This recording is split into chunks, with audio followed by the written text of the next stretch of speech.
Early Cretaceous, around 90 million years ago, somewhere in the vast continent of Laramidia, of what is today known as New Mexico, there lies the swamps and forests partially overrun by sandy, arid terrains of the Zuni Formation. Life is finding a way to grow bigger and stronger. Meet the Zuniceratops Chistopheri, an early ancestor of Triceratops, lived before most ceratopsian species. About the size of a modern-day cow, these herbivores who spend their days browsing for edible plants, ferns, and fruits amongst the bushes in the vegetation.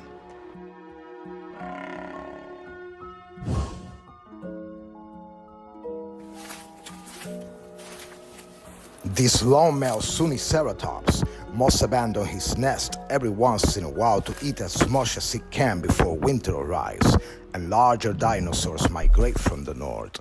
Taking advantage of daylight hours when vision is best, he still must be quick between feedings and check on his eggs often. He is quite territorial and aggressive now, but also cautious, as he just lost his mate a few weeks ago to a pack of predators. Having lost his companion makes daily tasks harder for this specimen.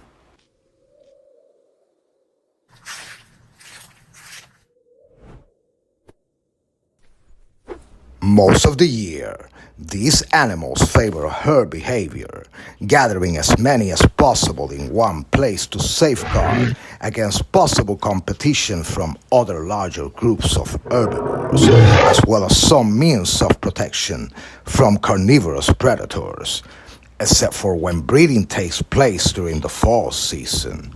By then, mated pairs or females who have laid eggs claim the surrounding area as theirs, dispersing their herd, fending off all other animals around, including their own species, as possible threats.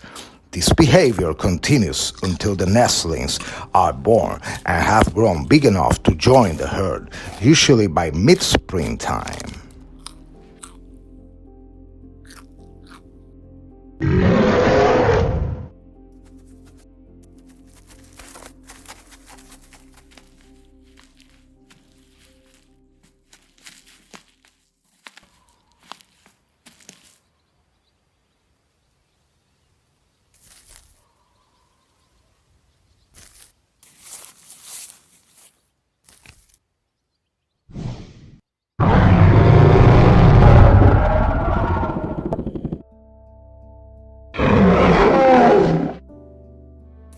By then, the young ceratopsians should be moving about freely, and the Zuniceratops herd will look for protection amongst themselves instinctively.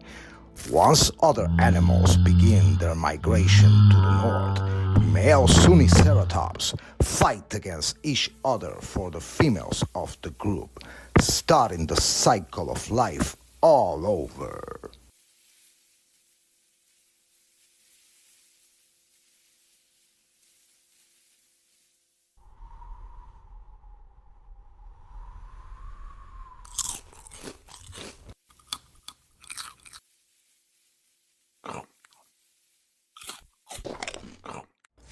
A lone predator is nearby. This is Suskityrannus Hazelae, also known as the coyote tyrant. Around the size of a small pony, it is still far from the powerhouse that will become the T-Rex, and yet it is still hard to imagine that this theropod contains the blueprint for what later will become Dryptosaurus, Daspletosaurus, and even Tyrannosaurus rex. Occupying only the middle grounds in the carnivorous food chain while remaining second to Acrocanthosaurus during his time, this small to medium-sized theropod is unable yet to bring down larger prey like the sauropods migrating from the north. One day, the Suskityrannus descendants will eventually grow bigger, But for now, as her name implies, the coyote tyrant must remain mostly an opportunistic hunter and feeder if her kind is to survive.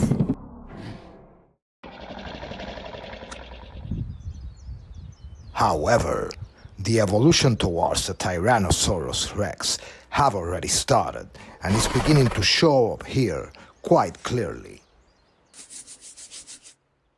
Built mostly for speed and still having 3 fingers in the forelimbs, but the strength of his bite is quite considerable for such a small creature from earlier ancestors. The jaws are not only for shredding his prey, but is also meant to hold and crush certain animals in 1 or 2 bites. Also, binocular vision is starting to evolve here in his early stages, and her sense of smell is sharp. She can remain active and choose whether to hunt or sleep in day or night time. Their warm-blooded bodies consume a lot of energy and require constant feeding at least once or twice a week. This young adult female had her last meal about 3 days ago and must prepare eating as much as she can before finding a mate soon during breeding season in the upcoming winter. She has done this a few times and knows it might be difficult to secure food later on.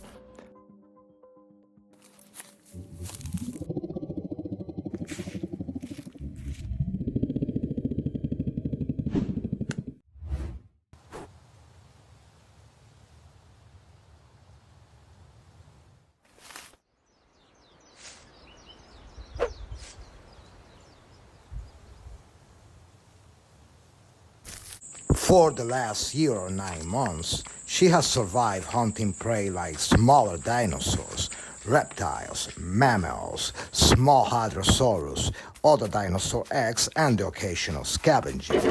Once she raises a family of her own, they will be able to hunt larger prey together, like Hadrosaurus and Ceratopsians in a pack for a while, before the younger juveniles grow up and leave.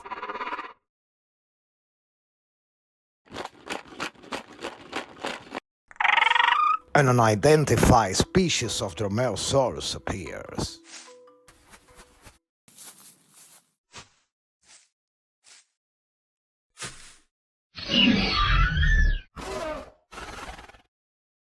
A prehistoric scorpion approaches. It will make a quick meal of it after a brief fight.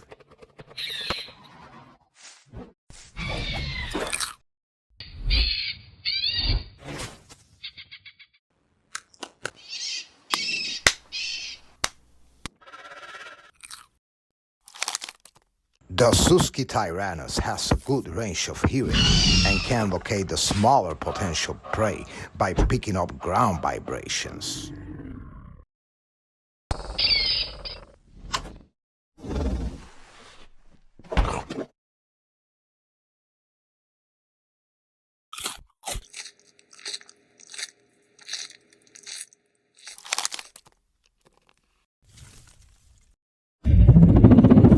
But the Dromaeosaurus has good hearing too. Suskityrannus has lost the element of surprise advantage. It could still have a chance, but the small prey manages to escape. One day, her descendants will rule over this continent, but for now, she must use her wits. The potential prey hides beneath the lush lower vegetation, hoping for his attacker to get lost or distracted. It stomps upon our Zuniceratops feeding grounds.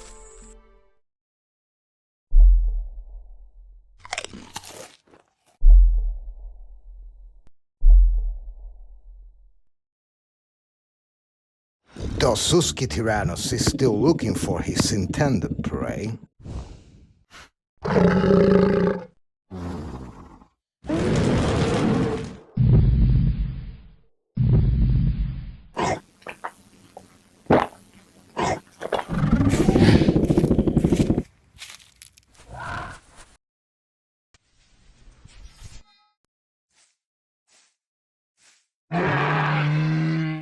but something much larger catches her attention.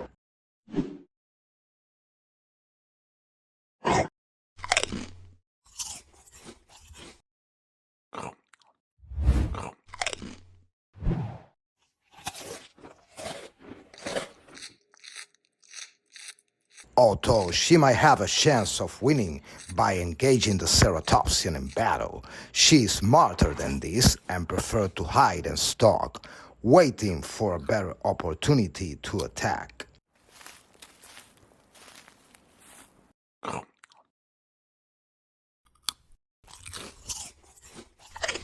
If she can get close enough to grab the Zuniceratops behind the frill in a surprise attack, this could be less risky. The Ceratopsian is slightly bigger and not defenseless at all. Suskityrannus can sense an injury from these horns in this time of the year could be troublesome at the very least.